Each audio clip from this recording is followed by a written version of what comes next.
All right, class, so today I'm going to teach you about Arthur Jensen. My name is Miss Jones.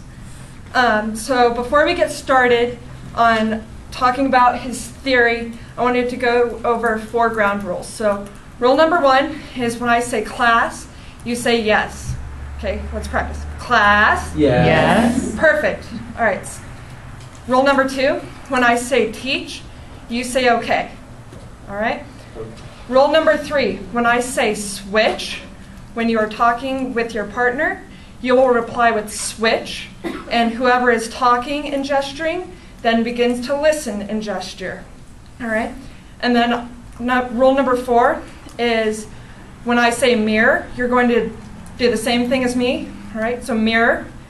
Mirroring allows your brain to grow through gestures. All right, perfect. So now that we're ready to learn about Jensen, I want you guys to turn to your partner and say, "Oh, sweet mama, I can't wait for this." Oh, sweet mama, I can't wait for this. Perfect. All right, so Jensen has 3 main ideas. So main idea number 1 is that racial differences in IQ have a genetic origin. All right, so that's idea number 1. Idea number 2 is that there are 2 levels of intellectual ability. Idea number 3 is that success in school depends on your genetic predisposition to one of these levels of intellectual ability. So, class, you each have partners. So the person on the left-hand side is partner 1. Person on the right-hand side, partner 2. Hold up your hand and show me which partner you are. 1 or 2? 1 or 2? 1 or 2? Maybe I'm in. 1 or 2? There's no one on the left. 1 or 2? Still having troubles? 1 or 2? 1 or 2? All right, perfect. So now partner number 1, teach partner number 2 about Jensen's 3 main ideas. Right, the first one was that there's a genetic origin. And the second is that there's IQ, intellectual ability. And the third is that you may have a genetic predisposition. Class! Yes. Perfect. All right. So Jensen's second idea, or his first idea, we're going to go over. So the first idea was that he believes that racial differences in IQ have a genetic origin.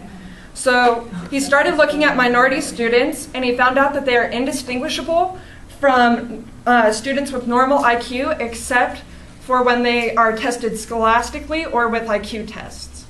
So then from that, he tried to determine whether or not the IQ tests had a cultural bias.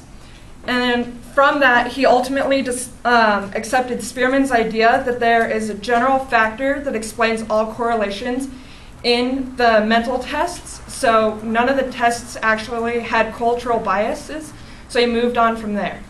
Partner number 2, I want you to teach partner number 1 about Jensen's theory of genetic origin. Teach. Okay. Yeah. I still have 1. I don't know 1. There's racial difference. What? First, he was wondering if there was. All right. Class? Yes. All right, so I'm hearing some confusion as to what's going on. Am I right? Yes. All right, so we're going to go over number 1 again.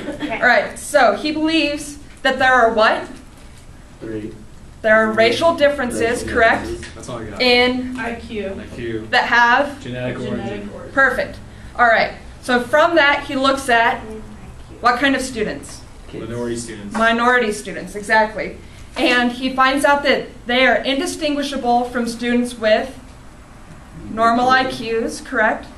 And except in what 2 areas? Scholastic and IQ testing. Perfect. So that's point number 1 under that. So then he moves on from there, understanding that they are almost indistinguishable, and so he tries to determine if there is a cultural bias in any of the IQ tests. Moving on from that, when he's studying that, he ultimately comes to the decision to accept Spearman's idea that there is a general factor for the correlation in all mental tests. So let's try this again. Class, teach. Okay. Correlation.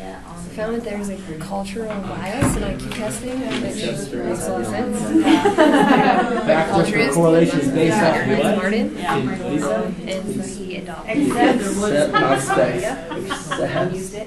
Class. Yes. All right, so now we're going to move on to Jensen's second idea, which is that he believed that there were 2 levels of intellectual ability. So for this one, I want you guys to mirror me because we're going to use sign language in order to understand this. So everyone hands up. Perfect. All right. So level 1 consists of memory and associative learning. All right. So let's do that one again. Level 1 consists of memory and associative learning. Perfect. All right. Level 2. So level 2 consists of abstract reasoning and conceptual thinking. All right. So what does level 2 consist of? Abstract. No. Reasoning. Conceptual thinking. Perfect. All right. So now partner 1, teach partner 2 about the 2 levels of intellectual ability using the sign language gestures, and be ready to hear the switch. Teach. Level 1. Oh, yeah. Level 1 is. Dang it! So bad. Switch. Level 2 is conceptual. That's all. Level 1. I can't remember. Level 1 is. Class. Yes. All right. So looks like we're having a little bit more difficulty again. So let's go over those sign language ones again. So level 1 is memory, right? And associative learning. Okay. Level 2 consists of reasoning and conceptual thinking. All right. We think we got that? Yeah. Alyssa, what does level 1 consist of? And do the gestures for me. Level 1 Yes. consists of is this memory, memory, and Okay. associative learning. Perfect. Brett, what is level 2 consist Oh of? man. Level 2 is conceptual. Nope. Reasoning. And the second one, you almost had it. And conceptual thought. I don't remember the That works. sign though. Conceptual thinking. Conceptual Perfect. thinking. All right.